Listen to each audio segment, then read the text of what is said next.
SwayamPrabha. Digital India. Educated India.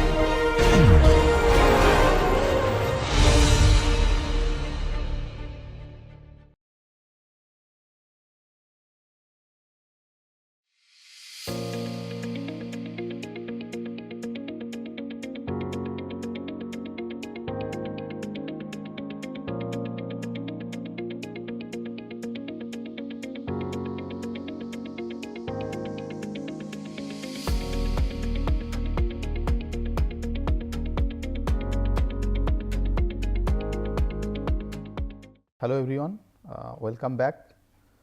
So, I will continue with this lecture, like we want to resume it from where we left with. So, in this lecture we will try to solve some example problems just to understand what we have learned, the performance parameters, how to relate with these some of the numbers, and then we will talk about the description of solid propellant rocket, what are the different components and some basics of solid rocket. So, let us try to solve one example problem. Some values are given for this numerical example problem. So, this example problem is related to our performance parameters. So, this is one rocket in which the value of thrust is given as 6800 kilonewton. Probably this example has been taken from Professor Ramamurthy's book, you may refer to it later on. The chamber pressure is given as 6.65 megapascal. The mass flow rate of the propellant is given as 2600 kg per second. The throat area is given as 0.65 meter square, of course 0.65 meter square. Molecular weight of the product is given as 22 gram per mole or kg per kilomole. The chamber temperature is given as 3300 Kelvin. So, you can understand that the chamber temperature for rocket is significantly higher compared to the gas turbine engine, because gas turbine engine chamber temperature can be limited because of the turbine blades.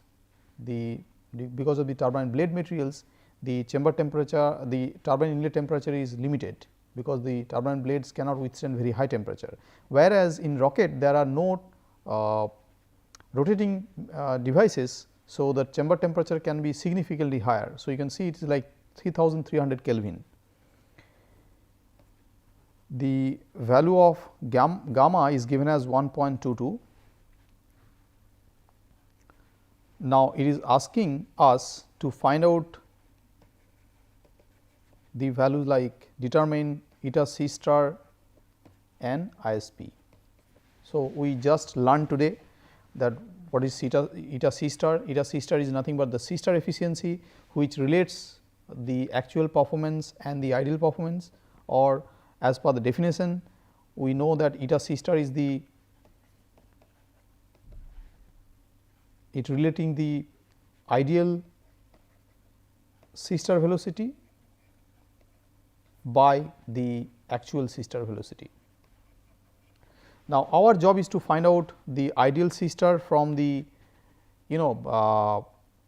using the ideal parameters like the value of gamma, some of the temperature data, the R value. If we relate those, probably we can find out the value of C star and the C star ideal, and the C star actual can be calculated from the actual value of mass flow rate, the throat area, the chamber pressure. So, let us try to do that. C star ideal, we write down the equation first, which was like R T C by capital gamma. If we recall, we had the equation for C star. capital gamma, if you recall, we had the equation like relating to small gamma, which was like small gamma into 2 by gamma plus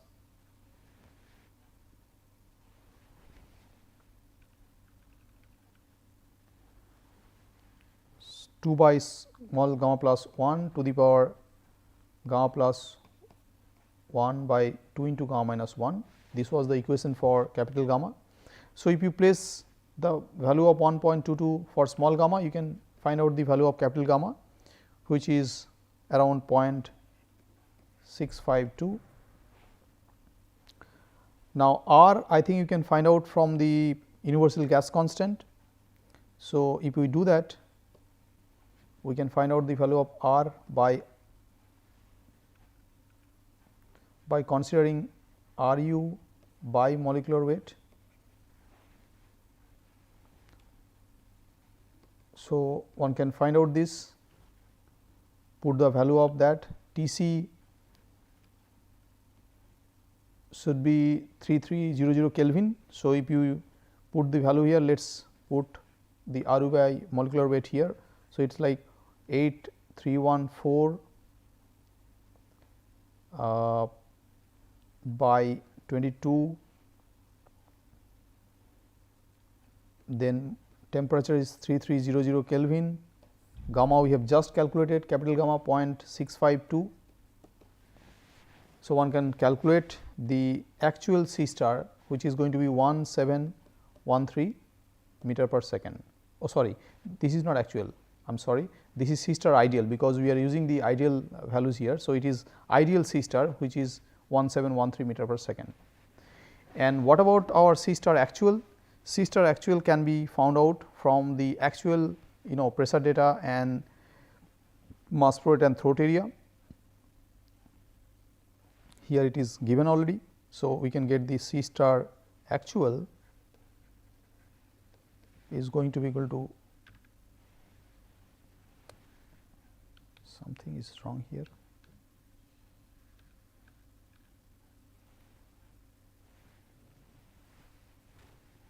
Okay, I have to put this value back again, probably it has been.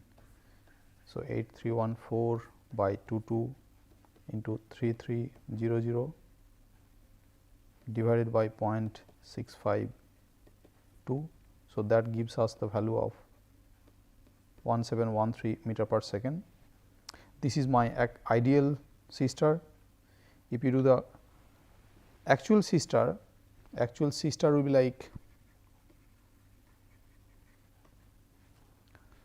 we can put the value of Pc 80 by m dot. Pc was given already, which was 6.65 into 10 to the power 6, that much Pascal. 80 I think it was given, 80 was given as 0.65 meter square divided by m dot. We have to be consistent with the unit. So, accordingly we can write the values here. If you calculate this, this will come as 1663 meter per second. So, now we can calculate the eta C star as per the definition, C star ideal by C star actual. So, this will become like 1663 by 1713, and we can multiply with 100 to make it percentage. So, you will get 97%. So, remember we already told ourselves that the C star efficiency values generally varies from 92 to even as high as 99.5%. So, you can see here also it is coming very close to the high values like 97%. So, it is quite high. So, the aim of the designer is to make it in such a way that the actual performance should be closer to the ideal performance, which was calculated from the considering the ideal rocket assumptions. So, here it is following that, it is quite high value 97%. Now, the second question was asked is the ISP. So, what about the ISP? ISP as per the definition, we know ISP is the specific impulse, which is the like total impulse by the propellant mass, or the we can write this as thrust by mass flow rate. So, we can put the value of thrust here 6800 kilonewton. So, we can make it Newton, and then we can put the mass flow rate which is 2600. So, that will give us the ISP value in terms of 2710 Newton second per kg. If you figure out the unit here, it will become the unit of meter per second. So, your ISP is eventually is going to be equal to your m dot Vj.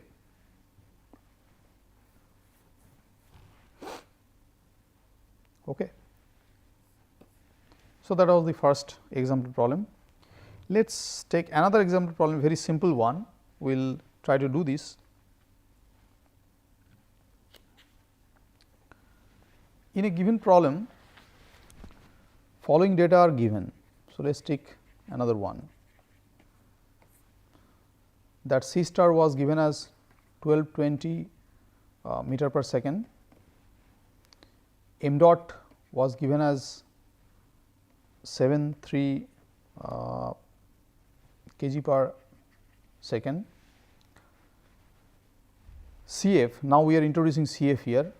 So, CF is given as 1.50, AT is given as 0.0248 meter square. So, it is asking us to find out the value of chamber pressure, jet velocity and the specific impulse. So, it is asking us that what is the value of chamber pressure,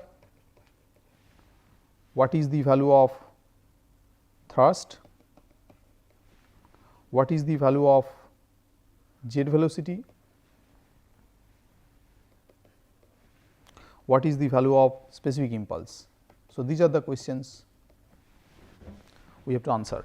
But if you recall that in our performance parameters discussions, we have said that we have to remember the combined form of the equations, how we are relating the one performance parameter with another, then it will be very easier for us, because we know the thrust equation was related to mass flow rate into the jet velocity. For a optimum expansion case, we can simply write F equal to m dot into Vj, where P equal to Pa. The chamber pressure is related to our C star as C star equal to Pc At by m dot. So, there we are relating the chamber pressure, the throat area and the mass flow rate. The ISP is nothing but this is going to be equal to directly Vj. If we want to write in terms of the unit second for ISP, then we can simply divide that by G. So, I will just show you how to do this. So, this is like using the formula, putting the values, you will get the answer. So, if you just simply write the equation for C star, you will get Pc At by m dot. So, what is asked? It is asked that find out the value of Pc. So, you can directly get the value of Pc from this equation. So, it will become C star into m dot divided by At. So, what are the values given? C star is given as 1220 into m dot divided by At. I am doing this example problem in class just to make sure that later on, once the assignments are given, it will be very easier for you to understand what to do and how to do. Okay. So, that is why I am just doing one or two example problems, just to be in the same side what we have already discussed theoretically. Okay. So, if you do the calculations, you can find out the value of Pc as 3.591 into 10 to the power 6 Pascal. So, which is like 3.591 megapascal. So, that is our first answer, which was asked Pc, what was the value of Pc. So, we did it. So, this is answer 1. Next question is what is the value of thrust. So, we know the thrust equation already, we know the thrust equation as Cf into Pc into At. Now, we have already found out the value of Pc here.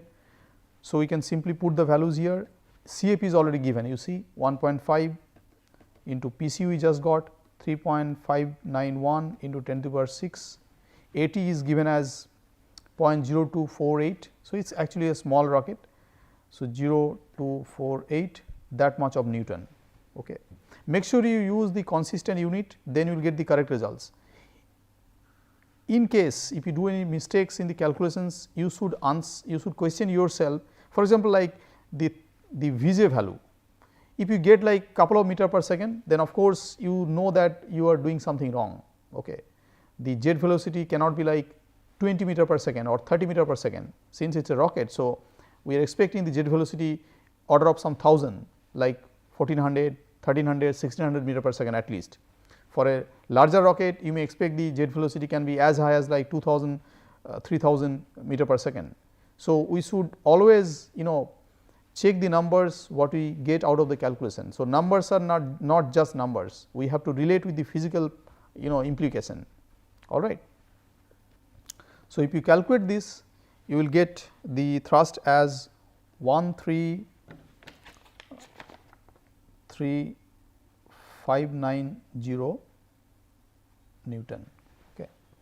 So, 133 kilonewton, 133.6 kilonewton you can say. So, that is our answer for question number 2. Then we were asked the value of Vj. So, what about the Vj? Vj we can simply write from the thrust equation, other form of thrust equation, because we know thrust was F equal to m dot into Vj. So, Vj is F by m dot. You put the value here 133,590 by m dot, which is 73. You do the calculation, you will get meter per second. You see the value of Vj should be in the range of that high. So, if you get the values in the lower side, we should always check that am I doing anything wrong here. So, that one can easily check it from the answer. Okay. Here of course, you should write that we are considering the optimum expansion, which is P equal to Pa. We should always write that one as an assumption. Okay. What about the specific impulse? Specific impulse is simply you can write directly as Vj, but the unit will be in meter per second. But if you wish to write this in terms of in second, so we can write ISP equal to F by m dot into G0. Remember that G0 is acceleration due to gravity, but once it is outer space, out of the gravitational field, this G0 is merely an arbitrary constant, the value of which is like 9.81 meter per second square. So, we can use that constant. So, we will put the value of thrust 133,590 divided by m dot was given as 73 into 9.81. So, we will get the value of ISP as 186.5 second. Okay. So, this is this was our answer 3, and now this is the answer 4. Okay. So, with that I think you can easily do some example problems yourself, and even the assignments are given to you. You can calculate the values very easily if you understand the performance parameters correctly and how to relate one parameter with another parameter. We can do that. We have to remember the optimum expansion. If it is not an optimum expansion, if the P value is different than Pa, then of course you have to use the value of. So, here I should better write Cf0, because this is the case of optimum expansion, but if it is not an optimum expansion, then you have to use the formula for Cf considering the P and Pa as well. Okay. You remember we had written the long equation for Cf, which is the actual equation considering that P is not equal to Pa, but when the P is equal to Pa, for the case of optimum expansion we can use the equation Cf0. In this example problem, Cf0 value was given, but if it is not given, then we have to recall the formula and we have to calculate ourselves, okay, and then we have to do it, all right. So, I think if you do it correctly, if you are consistent with the units, then I think there won't be any problem. You should be able to do it very easily. Only thing, after doing the calculation, you must check yourself, are those numbers are physically significant, are those numbers are making sense considering the actual performance of the rocket. So, that way you can actually realize that whether you are doing any wrong in the calculations. Okay. So, I think with that we close the discussion on the performance parameters. Now, let us move on to another topic, which is the major part of our course. Like remember, our course is on combustion of solid fuels and propellants. So, we are eventually moving towards the discussion on the solid propellant rocket. in this course we will not talk about any of the liquid propellants or any of the any parts of the liquid propellant here, just liquid propellant rocket here, just because our discussions is restricted to the combustion of solid fuels and propellants. But in order to understand the combustion process, we also need to know the part of the the basics of solid propellant rocket, how what is the solid propellant rocket is all about, and then what are the various propellants used in solid rocket. Then only we can really understand the combustion process. So, just to set the background, we are doing all these things to be in the same side that we actually know the basics of rocket propulsion.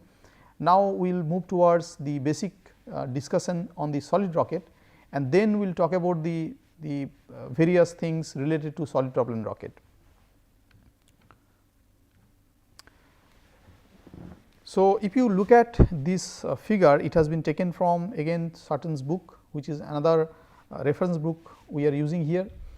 So, the major components of the solid propellant rocket or the rocket motor, another name is like rocket motor. So, this is the predominantly used for launching satellite vehicle, satellite launch vehicle, the booster stage, which is predominantly the solid rocket, because it can generate very high thrust. It may be sometime augmented with the cluster of rocket. Remember, we talked about the staging of rocket and clustering of rocket. So, staging of rocket is done by like serially firing one after another in order to get the high incremental velocity. Instead of at once, we get the incremental velocity step by step, like every step, every stage is going to give some incremental velocity, and combinedly it is going to give higher incremental velocity.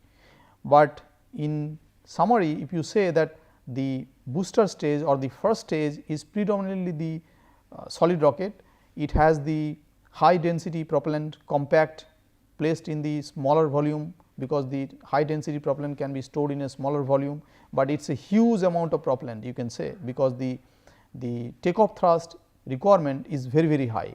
Okay. One can actually easily see some numbers from the different satellite launch vehicles data set, and they can find out the requirement of the takeoff thrust is significantly higher. So, if you look at the solid rocket, it is containing a solid block of propellant, which is called like propellant grain. So, if you look at this picture, there is a figure in gray color, and it is termed as the propellant grain. This is a rocket terminology. So, the propellant is consisting of both fuel and the oxidizers, and they are in the solid form. So, the name itself suggests that it is a solid propellant rocket. So, this is a solid block of material. So, it is similar to what we have already drawn earlier. So, this is consisting of some kind of a solid block of propellant with some perforation. You see, it is written here that it is having cylindrical perforation. So, it is consisting of a cylindrical hole. So, if I just draw a half of it, you will see it will something like this. It will having some, it is going to have some this type of perforation.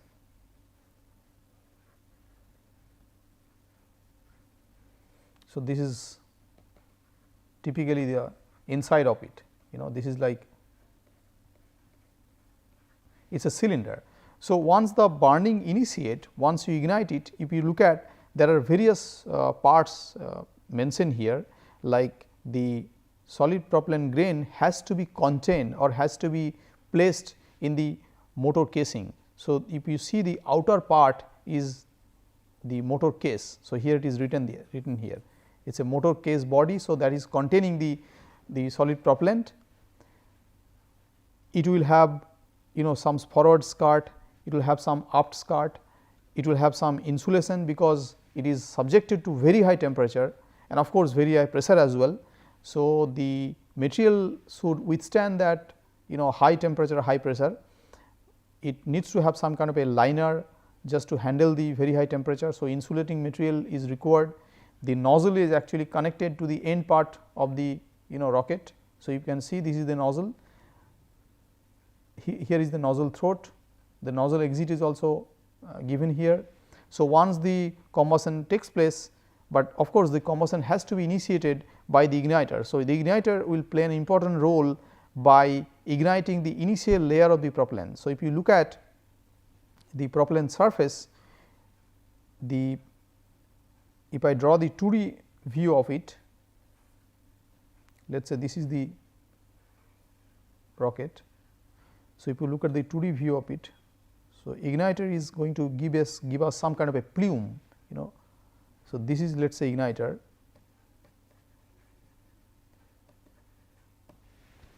So, igniter is going to create some kind of a hot plume to the initial surface of the propellant. So, this is our propellant grain. If you look at this is our propellant grain. Okay. So, the igniter is giving the initial heat required to initiate the ignition process. Okay. So, very first layer of the propellant will be heated up by this igniter. So, igniter is nothing but this is another small squib of propellant. If it is a small rocket, then this small ignited propellant can be sufficient to generate enough heat to ignite the propellant surface. But if it is a huge rocket, so the small amount of igniter material may not be sufficient in order to initiate the ignition, initiate and sustain the ignition. So, there a small rocket itself is used as the igniter for the big rocket. So, there are two type of igniters are generally used. One is called pyrotechnic igniter,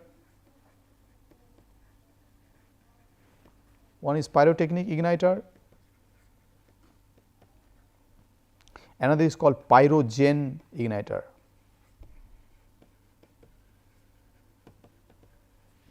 Okay. In case of pyrotechnic igniter, it is a simple like some squib of igniter material which is ignited by initially igniter has to be ignited also.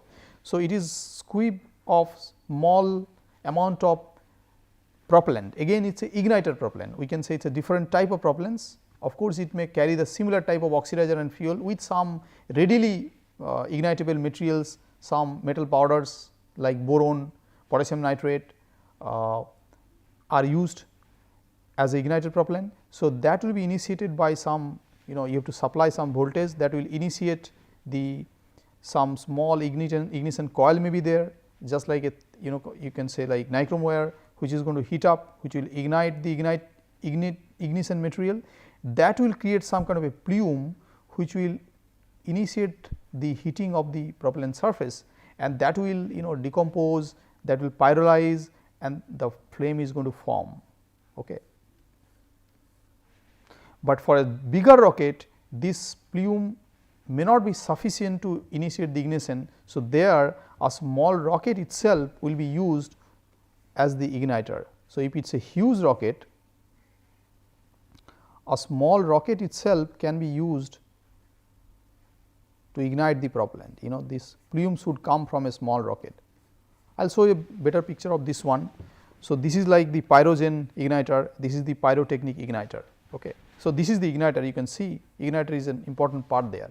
So, once the ignition initiated, the gas will start forming. So, the initial combustion will start forming, but that will not be sufficient to hold the combustion, because it needs to increase the pressure also. So, the pressure will start building up slowly, it is going to fill the port volume, the chamber will fill with the product gases, the pressure will increase, and then it will start flowing through the expanding through the nozzle. So, once the combustion is sustained, the flame will be established and the product gas will keep on going outside of the nozzle by expanding it. Okay. So, this is the major process of operation of the solid propellant rocket.